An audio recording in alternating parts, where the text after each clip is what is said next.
पर जी, मन मस्तिष्क में एकांकिक मौन को लेकर पूज्य उड़िया बाबा जी के वचन बार बार प्रेरित करते हैं कि उड़िया बाबा जी के अनुसार मौन हमें ईश्वर के पास ले जाता है, मौन ब्रह्म की ओर, मौन आत्मा का साक्षात्कार, मौन जीवात्मा से परमात्मा तक पहुंचाने की सीढ़ी आता। महाराज जी, क्या मौन से, मानसिक मौन और वाचिक मौन से विरह की अनुभूति और प्रगाढ़ होती है? बिल्कुल बिल्कुल 100%, इसमें कोई एक भी परसेंट संशय नहीं, क्योंकि वाणी से सबसे ज्यादा अपराध बनता है। हंसी मजाक, झूठ बोलना, कई तरह की ऐसी बातें होती हैं जो हमारे वाणी से अपराध बन जाते हैं, और वाणी का बहुत बड़ा प्रभाव पड़ता है। अब जैसे हम वाणी से मौन हैं तो वो धीरे धीरे मन पर भी प्रभाव पड़ने लगता है। आप देखो कुछ दिन मौन, जैसे आप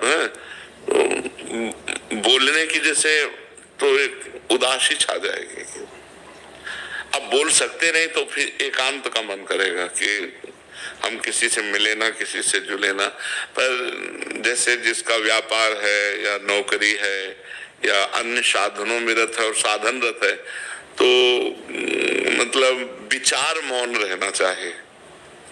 विचार मौन ज्यादा उत्तम है। विचार मौन को मतलब है, जैसे आप हमसे कोई बात पूछ रहे हैं, अब हम बार बार अब पूरी मनोशक्ति लग रही हो, आप समझ नहीं पा रहे, हम समझाना चाह रहे, तो हमारे अंदर चिड़चिड़ापन आ जाएगा। अगर अत्यंत आवश्यक है तो हम बोल देते हैं, और अत्यंत आवश्यक नहीं है तो हम उत्तर नहीं देते। इसे विचार मौन कहते हैं। जो बोलेंगे सत्य बोलेंगे, मृदु बोलेंगे, हितकर बोलेंगे, नहीं तो मौन रहेंगे। साधक जो गृहस्थी में है उसे जड़ मौन न लेकर विचार मौन उत्तम रहेगा, क्योंकि परिवार है, गृह कार्य है। अच्छा, संत वेश में क्या है कि अब हम आज से नहीं बोलना चाहते, तुम्हारे ऊपर किसी का अधिकार नहीं, आप हमें नहीं बुलवा सकते। लेकिन गृहस्थी में बहुत सी ऐसी बातें हैं जिनमें आपको बोलना ही पड़ेगा, तो उसमें विचार मौन ज्यादा उत्तम है, जड़ मौन ठीक नहीं है। तो विचार मौन के द्वारा भी वही गति प्राप्त की जा सकती है। वाणी का सद्व्यवहार परमार्थ को पुष्ट करता है, या वाणी का मौन, दोनों पुष्ट करते हैं। तो हम सद्वाक्य बोल करके, सद्व्यवहार करके अपने मन को निसंकल्प बनाएं, अपने मन को मौन की तरफ ले जाए। मन को मौन के, मन का संकल्प रहित हो जाना ही सच्चा मौन है। तो इसके लिए वाणी का मौन सहयोगी है, पक्का सहयोगी, क्योंकि अपने लोगों ने इसका आश्रय लिया है, इसका सहारा लिया है, आज भी है। शाम टाइम हमको, इस समय तो हमारा ये सेवा रहती है, इसके बाद फिर हम कोशिश करते हैं कि हमें मौन ही रहना पड़े। इशारे से बात कर ली, जैसे कोई बात है कि आप अगर बहुत बोलना हुआ तो 2 शब्दों में बोल दिया, शांत अपने सुमिरन चिंतन में। तो ऐसा है, व्यवहाररत उपासक को विचार मौन रहना चाहिए। हाँ, सबको चाहिए। हम व्यर्थ में क्यों बोले, हम क्यों गाली गुप्ता करें, अपनी जवान गंदी करें, झूठ बोले, व्यर्थ में क्यों बोले। बहुत गंभीर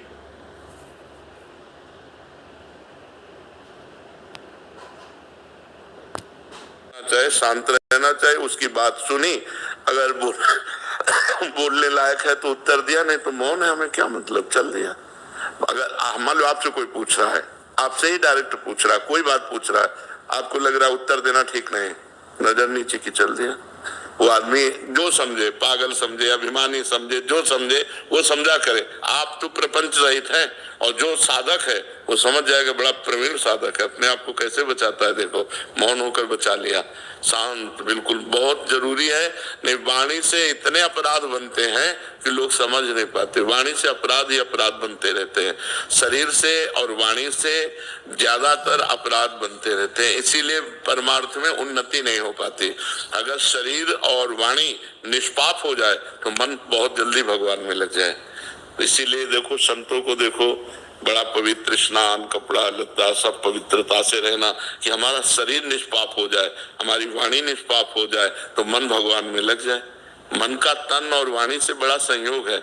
हम जहाँ बोलते हैं मन हमारा वहीं जाता है, हम शरीर से जो क्रियाएं करते हैं मन उसी में जाता है, जो संबंध रखते हैं। अगर हमारा देखो, तभी 3 की शरणागत कही गई, तन वांग मनो भी। शरीर, मन और वाणी, वांग, तनु, वांग, मनो भी। तीन का बहुत बड़ा योग है साधना में। तो हम शरीर को पवित्र रखें, वाणी को कम बोलने का अभ्यास रखें, दूसरे को ज्यादा बोलने दें, अपने बहुत सोच समझ के उत्तर दें और भगवान का नाम स्मरण